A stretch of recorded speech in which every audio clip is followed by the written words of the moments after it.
فرمائیں ان میں ایک امت مسلمہ کا وجود ہے، ایک جناب نبی اکرم صلی اللہ علیہ وسلم کا لائف سٹائل اور آپ کا طرز زندگی ہے جو قرآن و سنت کی صورت میں، مسلم معاشرے کی صورت میں ہمارے درمیان کسی نہ کسی شکل میں الحمدللہ نظریاتی طور پر تو بہت مرتب اور بہت محفوظ شکل میں، عملی طور پر بھی کہیں اعلیٰ اقدار کے ساتھ، کہیں کسی قدر کمزوری کے ساتھ بہرحال موجود ہے۔ تیسری چیز جو آپ صلی اللہ علیہ وسلم نے ہمیں عطا فرمائی وہ ہے نظام خلافت، جس کے سب سے پہلے خلیفہ، سب سے پہلے امیر خود جناب نبی اکرم سرور دو عالم صلی اللہ علیہ وسلم تھے۔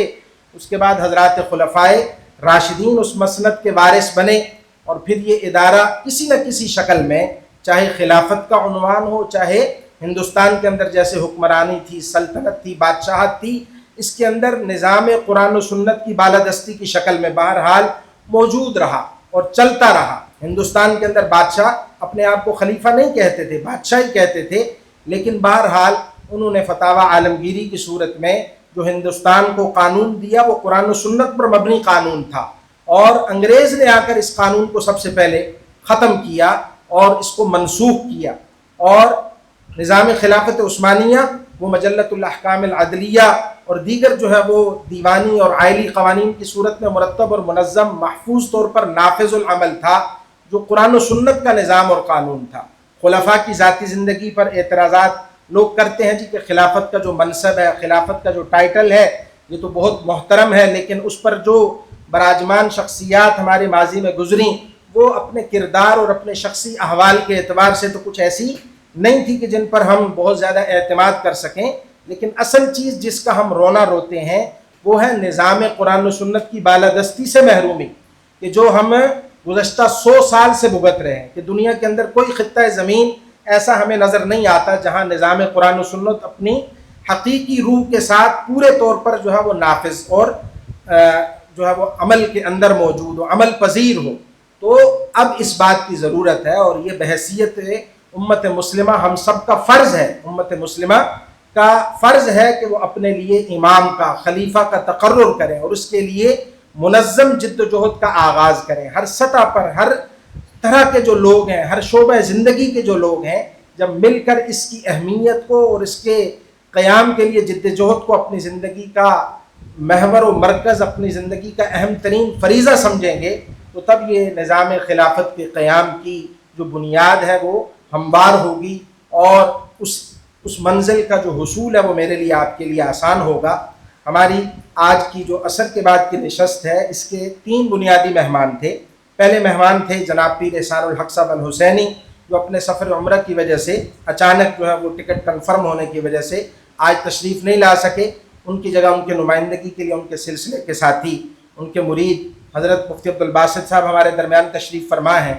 میں اب دعوت دوں گا کہ حضرت مفتی عبدالباسط صاحب تشریف لائیں، اور آج کی اس نشست کے حوالے سے حضرت پیر احسان الحق صاحب کی نمائندگی کرتے ہوئے اظہار خیال فرمائیں۔ جناب مفتی عبدالباسط صاحب حفظہ اللہ ورعاہ۔ نحمده ونصلي على رسوله الكريم،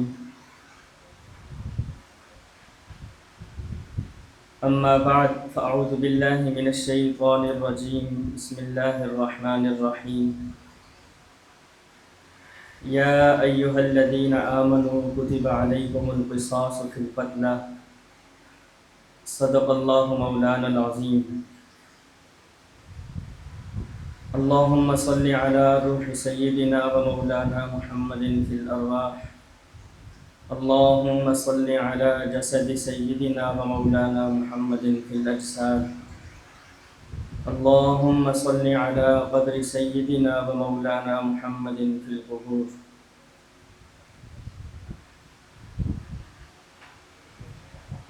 آج کی اس بابرکت اور بہت ہی بامقصد عنوان کے تحت منعقد اس مجلس میں، اس کنونشن میں آپ حضرات سے مخاطب ہونے کا موقع ملا۔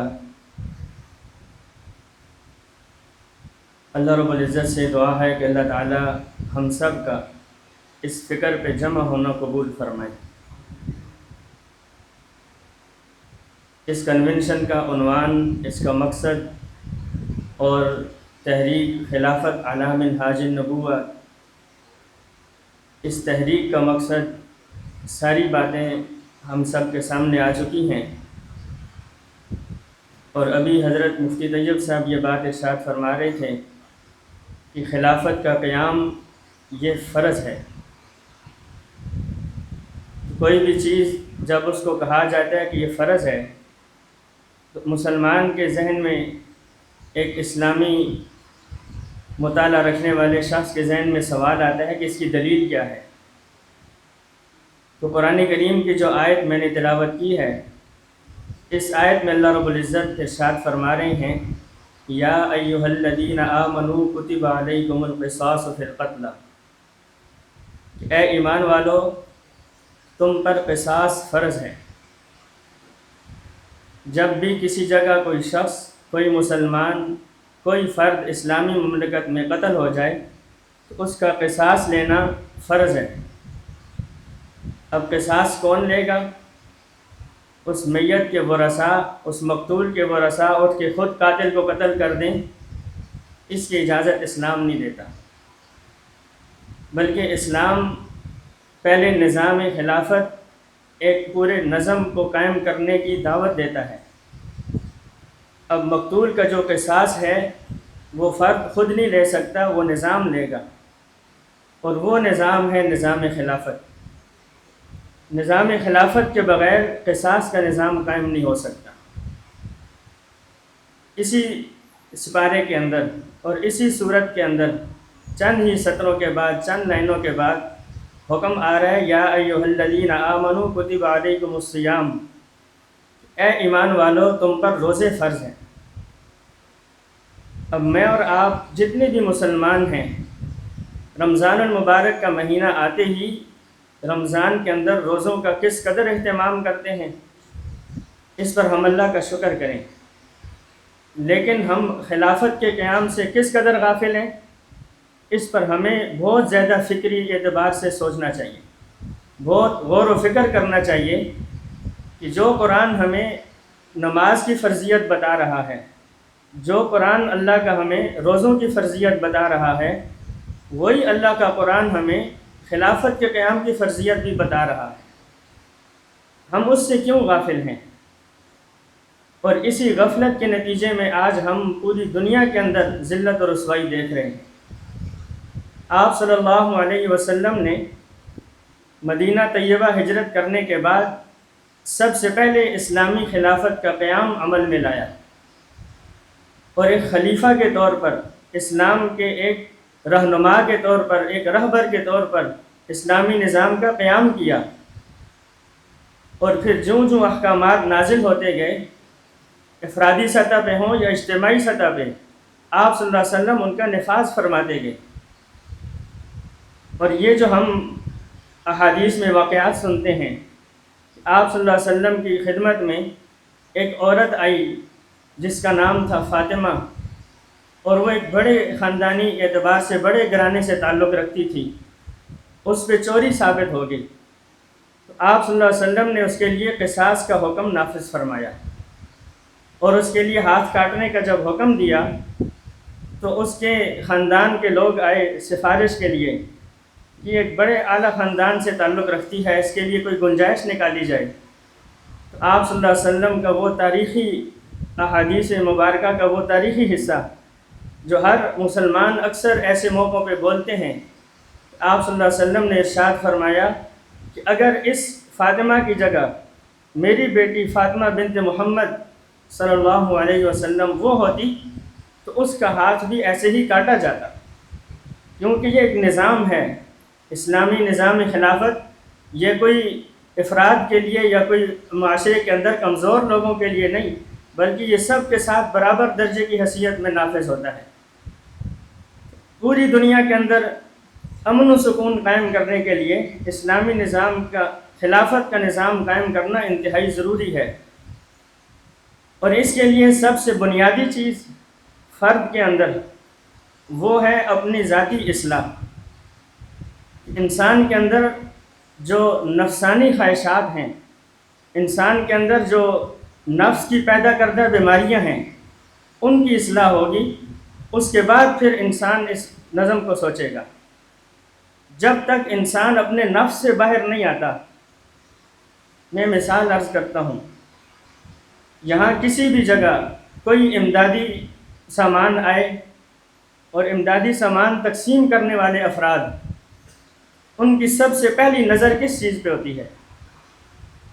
اگر اپنی ذات ہے، اپنے گھریلو افراد ہیں اور اپنے خاندانی افراد ہیں، اپنے قریبی دوست احباب ہیں، تو ایسا شخص خلافت کی سوچ رکھے گا تو کیسے رکھے گا؟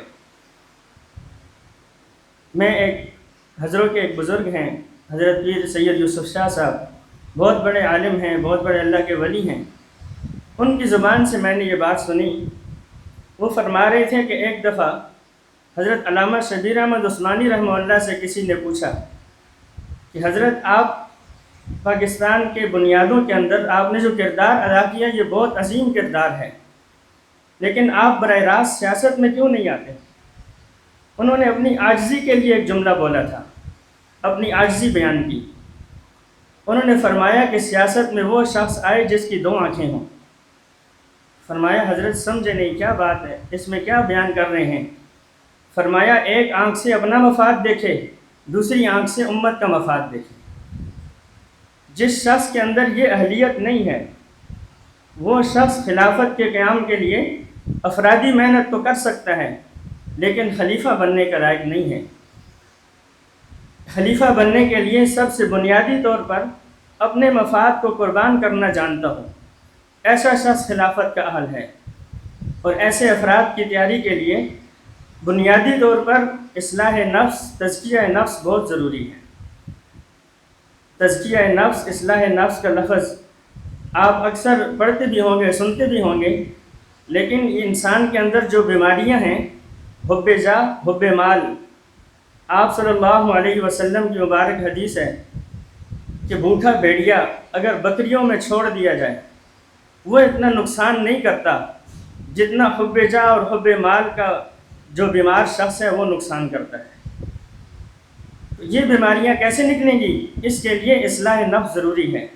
تزکیہ نفس اور اصلاح نفس کے ساتھ ساتھ پھر اللہ رب العزت کی بارگاہ میں دعا کرنا اور اپنے مسلمان بھائیوں کو ذہنی طور پہ تیار کرنا۔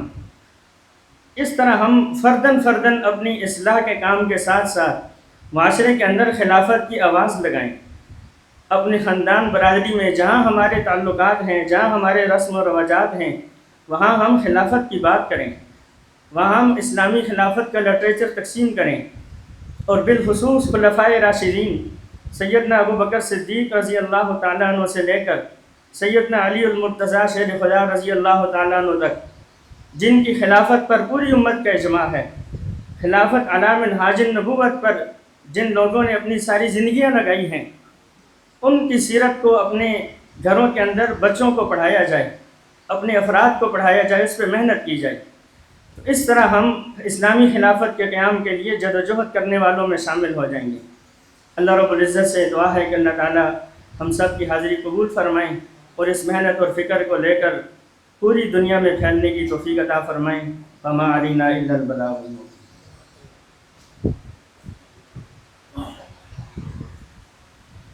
جزاک اللہ۔ یہ تھے برادرم مفتی عبدالباسط صاحب عزیز مجدہ، جو آپ حضرات کے سامنے اظہار خیال فرما رہے تھے۔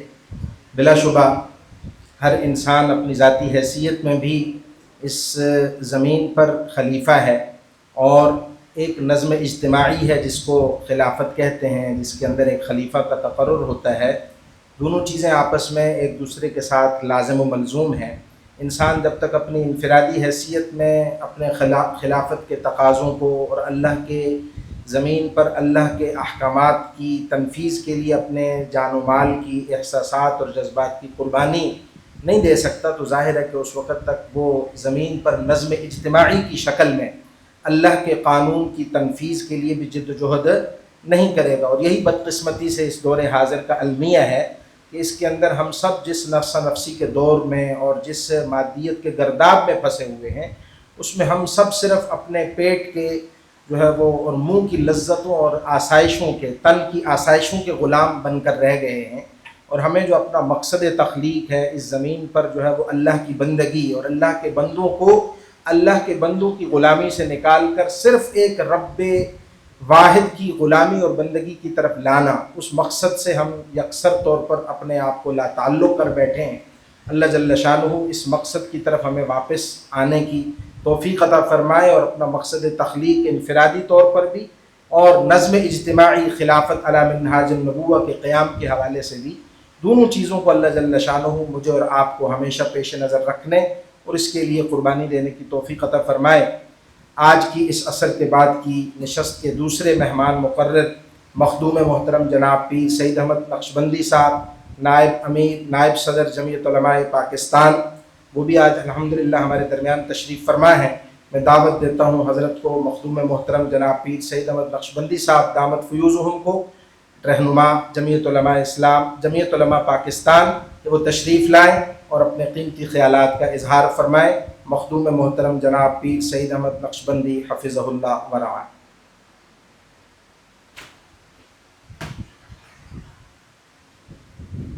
الحمدللہ وکفا وسلام علی عبادہ الذین اصطفیٰ، اما بعد فاعوذ باللہ من الشیطان الرجیم، بسم اللہ الرحمن الرحیم۔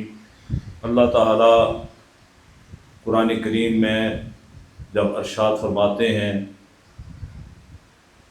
وعد اللہ الذین آمنوا منکم وعملوا الصالحات لیستخلفنہم فی الارض کما استخلف الذین من قبلہم۔ اللہ تعالیٰ نے یہ خلافت کا وعدہ ان لوگوں سے کیا اور ان لوگوں کو مخاطب کیا کہ جو ایمان لائے، ایمان لانے کے بعد ان میں صلاحیت اور ذہانت بھی اللہ تعالیٰ نے انہیں عطا فرمائی، اور عطا فرمانے کے بعد اللہ تعالیٰ نے فرمایا کہ اگر تم اللہ پہ ایمان لانے کے بعد اس قابل ہوئے، اس کے لیے جد و جہد کی، تو پھر تمہیں خلافت عطا کروں گا۔ عطا جس طرح کہ تجھ سے پہلے لوگوں کو خلافت عطا کی گئی، لیکن کیا آج ہم اس خلافت کے، جس طرح کے قاضی ظفر الحق صاحب دامت برکات العالیہ گزشتہ تقریباً 35 سے 40 سال کے درمیان میرا بھی ان سے تعلق ہے، 89 سے میرا قاضی صاحب کے ساتھ بڑا اچھا تعلق ہے، 88-89 سے، تو اس وقت سے لے کر آج تک یہ دیکھ رہے ہیں کہ قاضی صاحب دین اسلام کی سربلندی کے لیے اپنی استطاعت کے مطابق یہ جدوجہد کرتے ہیں، اور ہر پلیٹ فارم پہ تحریک مراج النبوہ ہو یا تحریک خلافت کے علاوہ قومی سطح پر ملی یکجہتی کونسل ہو، ہر جگہ انہیں صفحے اول میں دیکھتے ہیں۔ ملی یکجہتی کونسل کے بھی مرکز کے ذمہ دار ہیں، اور ملی یکجہتی کونسل میں ان کی جماعت رکن جماعت ہے، تو وہاں بھی یہ خلافت کی بات جب کرتے ہیں تو یہ سوال ہوتا ہے کہ یہ خلافت کہاں ہوگی۔ میں گزشتہ دنوں کچھ ذمہ داران سے بات چیت ہو رہی تھی، تو میں نے یہی کہا کہ خلافت کا نظام اگر یہ راج نہ ہو تو یہ ظلم کا نظام ہے۔ تو دو ذمہ دار مجھے یہ کہنے لگے یہ تو باتیں ہیں، پاکستان کیا اس لیے بنا تھا؟ تو آج قبلہ مفتی صاحب نے میرا موضوع تو کچھ اور لے کر آیا تھا کہ خلافت سیدنا صدیق اکبر رضی اللہ تعالیٰ عنہ، خلافت صدیق اکبر نے کیا کیا؟ سب سے پہلے جو فتنے تھے انہیں ختم کیا، قرآن کریم پر فرقان حمید کو جمع کیا، سیدنا عمر فاروق رضی اللہ تعالیٰ عنہ نے نظام عدل قائم کیا، سیدنا عمر فاروق رضی اللہ تعالیٰ عنہ نے پولیس کا نظام قائم کیا، یہ ڈویژنل سطح پر تمام حکمت عملی، یہ جو چیزیں آج رائج ہیں یہ سیدنا عمر فاروق نے کی۔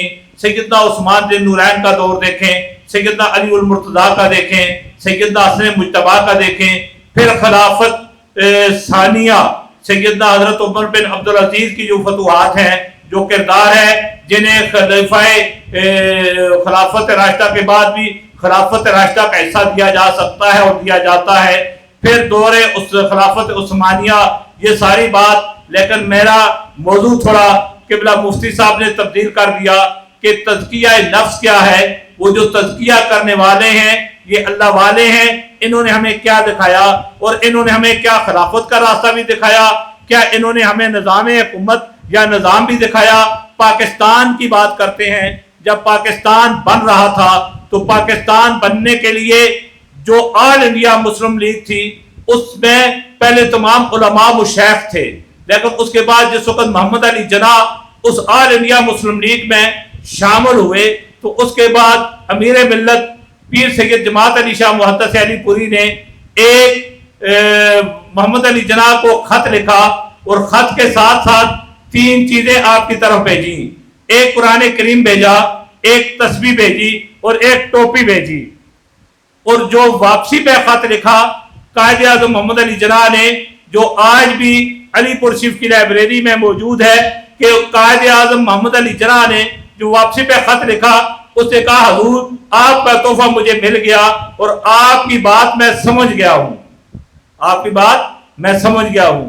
آپ نے قرآن کریم والفرقان حمید میری طرف اس لیے بھیجا کہ میں جب بھی ملک پاکستان معرض وجود میں آئے گا تو اس کا نظام جو ہے نظام عدل قرآن سے لوں گا، قرآن کو تنفیذ قرآن کا نظام نافذ کیا جائے گا۔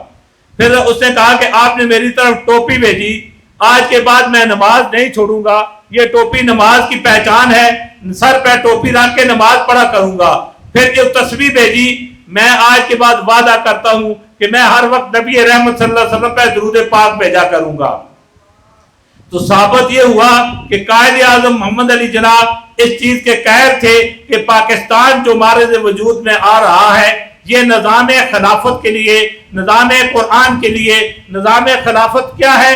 نظام قرآن ہے، لیکن اسے روکنے کے لیے، اس راستے میں رکاوٹیں ڈالنے کے لیے پاکستان میں دور کی بات نہیں کروں گا، پاکستان میں مختلف ادوار میں مختلف تحریکیں، مختلف تنظیمیں آئیں جنہیں نظام خلافت یا نظام اسلام، نظام مصطفیٰ سے خطرہ تھا۔ جب پاکستان معرض وجود میں آیا تو پہلی بات تو یہ ہے کہ پاکستان 47 میں بنا، 47 میں بننے کے بعد 1973 تک پاکستان میرے استادوں کی جگہ ہے اور ہم نے ان سے سیاست سیکھی ہے۔ جناب شمس الرحمان سواتی صاحب تشریف فرما ہیں، ان کے سامنے بیان کرنا تو ویسے میں سمجھتا ہوں مناسب نہیں، لیکن انہی سے حاصل کیے ہوئے الفاظ۔ پاکستان جب معرض وجود میں آیا 1947 سے لے کر 1970 تک اور 73 تک پاکستان کا نام عوامی جمہوریہ رکھ دیا گیا اور پاکستان میں اسلام کا نام نہ لیا گیا، عوامی جمہوریہ پاکستان۔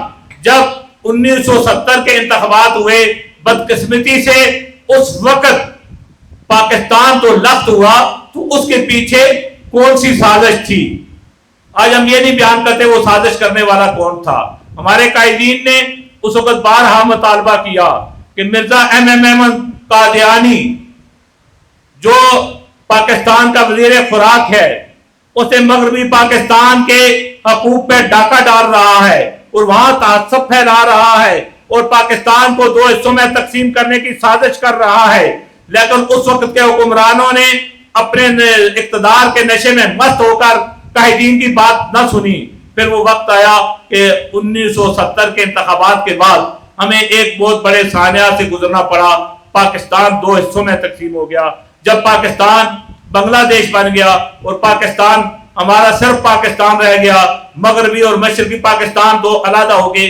اس کے بعد جب 1973 میں قانون سازی ہوئی تو الحمدللہ ہمارے قائدین جو اس وقت اسمبلیوں میں موجود تھے وہ قلیل تعداد میں تھے، لیکن قلیل نے کثیر پہ غلبہ حاصل کیا اور اس وقت ملک پاکستان کا 73 کا جو آئین بنا اس میں یہ واضح لکھا ہوا ہے کہ پاکستان میں کوئی بھی قانون سازی قرآن و سنت کے خلاف نہیں کی جائے گی۔ کیا آج آپ دیکھ رہے ہیں کہ قرآن و سنت کے خلاف قانون سازی نہیں کی جا رہی؟ کیا آپ کے سامنے ہے شم صاحب، کیا قرآن و سنت کے تابع قانون سازی ہو رہی ہے؟ کیا کبھی ٹرانسجینڈر بل پاس ہو رہا ہے ہماری اسمبلیوں میں؟ کبھی ہماری اسمبلیوں میں وہ جو ابھی بل پاس ہوا ہے کہ نابالغ بچہ یا بچی، کون سا بالغ 18 سال سے کم بچے یا بچی کی شادی نہیں کر سکتے؟ بھائی شادی نہیں کر سکتے کیوں؟ جب رب کا قرآن کہتا ہے، شریعت مصطفیٰ کہتی ہے کہ بلوغت کی شرائط جو ہیں اس کے بعد فوراً شادی کی جائے، لیکن قرآن و سنت کے خلاف قانون سازی کیوں کی جا رہی کہ ہمارا اس میں راستے میں رکاوٹ کیا بنی.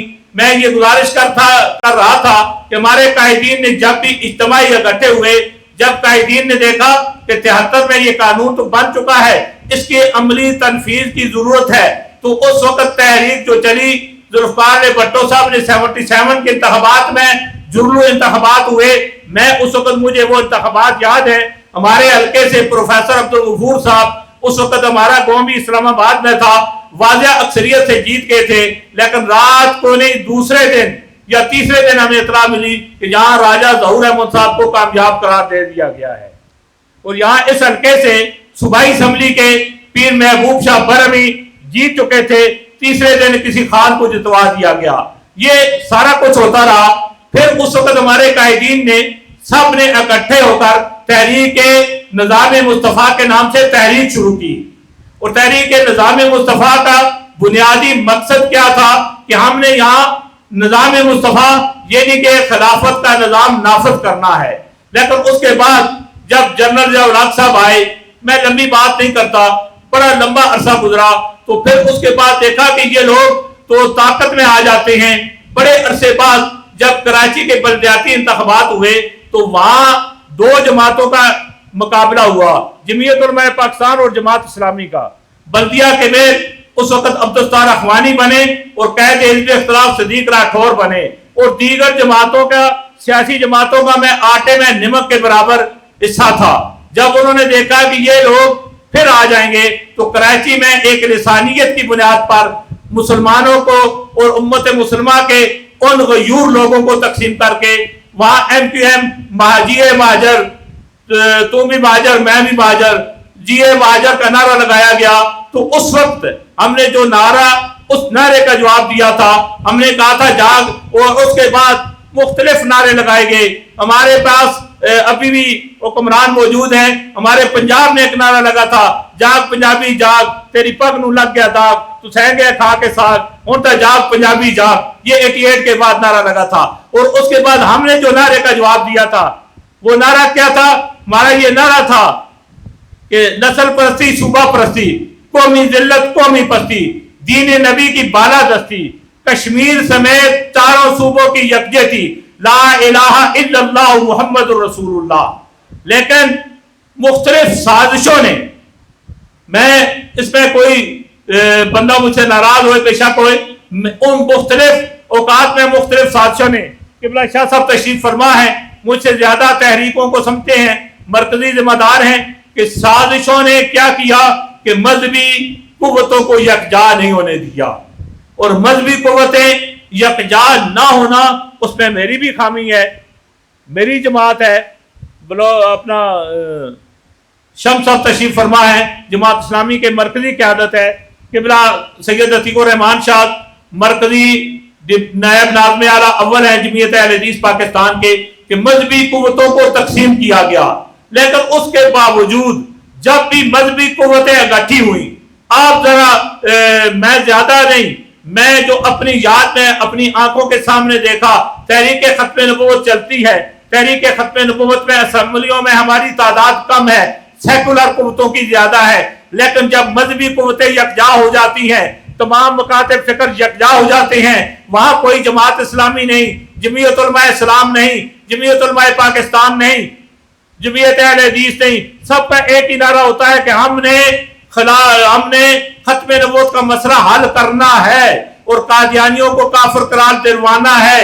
جب سب اکٹھے ہوتے ہیں تو اللہ تعالیٰ ہمیں کامیابی عطا فرماتا ہے. اور اس ملک میں ختم نبوت کا مسئلہ پوری دنیا میں سب سے پہلے پاکستان قادیانیوں کو کافر قرار دیتا ہے، جو آج تک برطانیہ، پورا یورپ، پورا عالم کفر اس چیز پہ مزید ہے کہ کسی طریقے اس قانون کو تبدیل کیا جائے، کسی طریقے ختم نبوت کے قانون کو سبوتاژ کیا جائے، کسی طریقے سے واپس ہمیں اسی ڈگر پہ لایا جائے، وہی آئین، وہی قانون ہو جس میں تمام برابر ہیں. جی بڑے بڑے ذمہ دار کہتے ہیں دیکھیں جی وہ قادیانی تو ہیں لیکن قادیانی بھی تو انسان ہے نا جی. بھائی انسان بن کر رہے، اپنا مذہب ظاہر کر کے رہے. اب تو ہمارے واقع کے گرد و نواح کالونیوں میں قادیانی